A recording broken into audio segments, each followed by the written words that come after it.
Almost 40% of Americans are without a job and are not looking. Many have given up. That's what the participation rate tells us. You've said your policies will drive the economy back to 4% growth, which we haven't seen since the year 2000. What specific regulations would you change, and how will that lead to jobs and growth?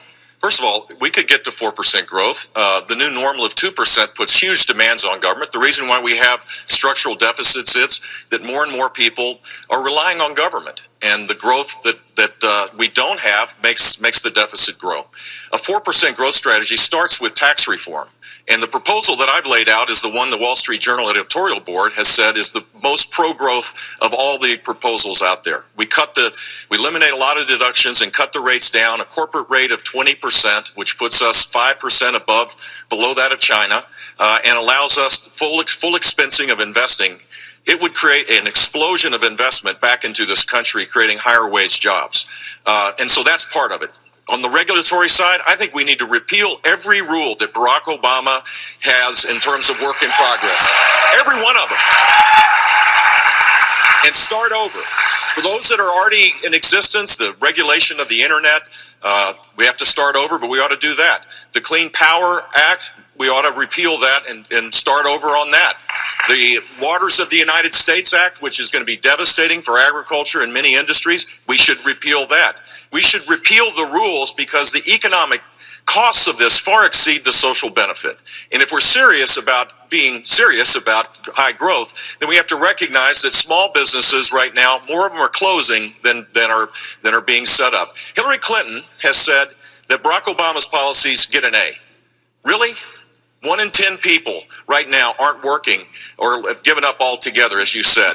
That's not an A. 1 in 7 people are living in poverty. That's not an A. 1 in 5 children are on food stamps. That is not an A. It may be the best that Hillary Clinton can do, but it's not the best America can do. Thank you, sir. Having this conversation sends a powerful signal. They're doing high fives in the Clinton campaign right now when they hear this. That's the problem with this. We have to win the presidency. And the way you win the presidency is to have practical plans. Lay them out there.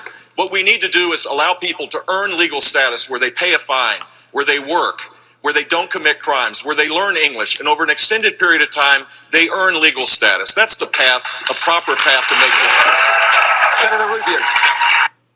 Voters say tax reform should be a priority for Congress and the administration. But Governor Bush, how important is tax reform in your domestic policy agenda? Will you guarantee it in the first year of your presidency? I'm going to fight as hard as I can to make sure that we shift power away from Washington, simplify the tax code to spur economic activity in this country. Of course, it's the highest priority. If we don't do that, we're stuck with the new normal of 2% growth. Hillary Clinton says, basically, we just got to get used to it. 2% growth means declining income for the middle class. It means more than 6 million people are stuck in poverty than the day that Barack Obama was inaugurated. It means more demands on government. Growing the economy is the first job if we're going to be serious about dealing with the deficit and debt. And more importantly, people are really struggling right now. In this economy, the disposable income of the great middle is down $2,300. So yeah, we've created jobs, Gerard, you brought that up early it was a good question. Jobs are being created, but they're lower income jobs than the jobs that were lost. And the net effect of this is we need to jumpstart the economy. I think of Jonathan and Reagan Love, who are supporters of mine. Jonathan has been deployed by the National Guard. He's in Oklahoma. Reagan Love, by the way, pretty great name, I think, is a teacher. If they had this tax cut, what they told me was that $2,300 of money in their pocket, they would go back to South Carolina and start a business. Imagine what it would be like instead of having more businesses closed than started. We had it the exact opposite. We would grow our economy, and the government would get the revenue necessary to make things better. Hillary Clinton's approach to this is more top-down, more regulation, more taxes, more government, and it will destroy our economy. Thank you, Governor. Today. I'd say it is Islamic terrorism. And back to the question of what we are dealing with in Iraq, when we pull back, voids are filled. That's the lesson of history. And sadly, this president does not believe in American leadership. He does not believe it, and the net result is that we have a caliphate the size of Indiana that gains energy each and every day to recruit Americans in our own country. And the threat to the homeland relates to the fact that we've not dealt with this threat of terror in the Middle East. We should have a no-fly zone in Syria. We should have a support for the remnants of the Syrian Free Army and create safe zones. If you want to deal with the 4 million refugees that are leaving Syria because of the devastation there, then we ought to create safe zones for them to stay in the region rather than go to Europe. And that requires American leadership. Without American leadership, every other country in the neighborhood begins to change their priorities. It is tragic that you see Iraq and other countries now talking to Russia. It wasn't that long ago. Russia had no influence in the region at all. And so the United States needs to lead across the board. This president and Hillary Clinton both do not believe that the United States has a leadership role to play, and we're now paying a price, and it will have a huge impact on the economy of this country if we don't deal with this. Thank you, sir. Mr. Trump, in a 2000... policeman, but we sure as heck better be the world's leader. There's a huge difference where without us leading, voids are filled. And the idea that it's a good idea for Putin to be in Syria, let ISIS take out Assad, and then Putin will take out ISIS. I mean, that's like a board game. That's like playing Monopoly or something. That's not how the real world works. We have to lead. We have to be involved. We should have a no-fly zone in Syria. They are barrel bombing the innocents in that country. If you're a Christian, increasingly in Lebanon or Iraq or Syria, you're going to be beheaded. And if you're a moderate Islamist, you're not going to be able to survive either. We have to play a role in this to be able to bring the rest of the world to this issue before it's too late.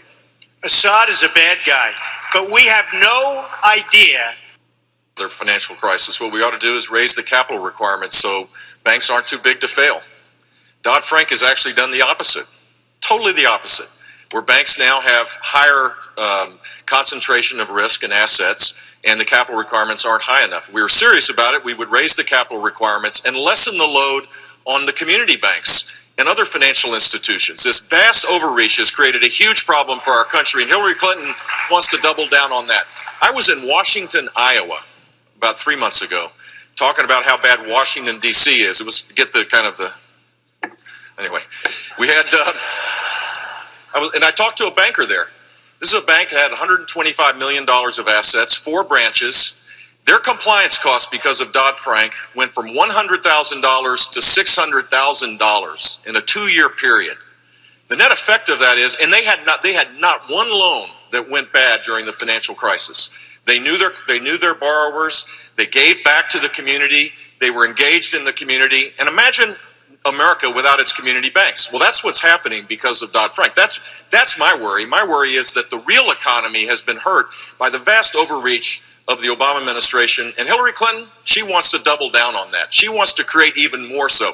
She is a captive of the left of her party to the point now where she was for the trade agreement and the Pacific Agreement. Now she's against it. She was for the XL pipeline. Now she's opposed to it. All the things that would create sustained economic growth, she's now doubling down against it. Governor, but can I just quickly say, you can't seriously guarantee that there won't be another financial crisis, can you?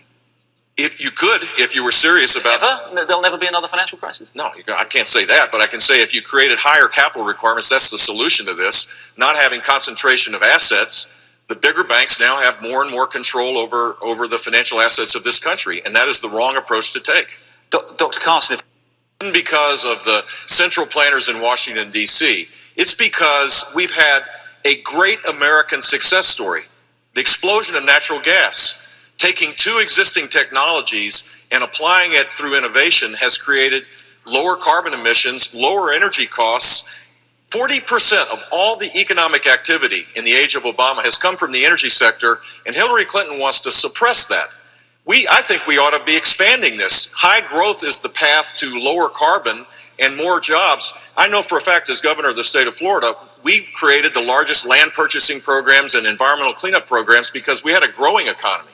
Our revenues were growing at 4.4%. It allowed for resources to be able to protect the natural systems. We got to get to a conservation environmental policy that goes beyond just carbon. All right, I know you. Jane Horton is sitting with my wife here today. Her husband, Chris, was killed in action in Afghanistan. And Jane spends her time now defending and fighting for military families. They're both heroes. I don't think we need an agitator-in-chief or a divider-in-chief. We need a commander-in-chief that will rebuild our military and restore respect to our veterans by revamping and fixing a broken Veterans Administration. That's my pledge to you. I ask for your support. Thank you.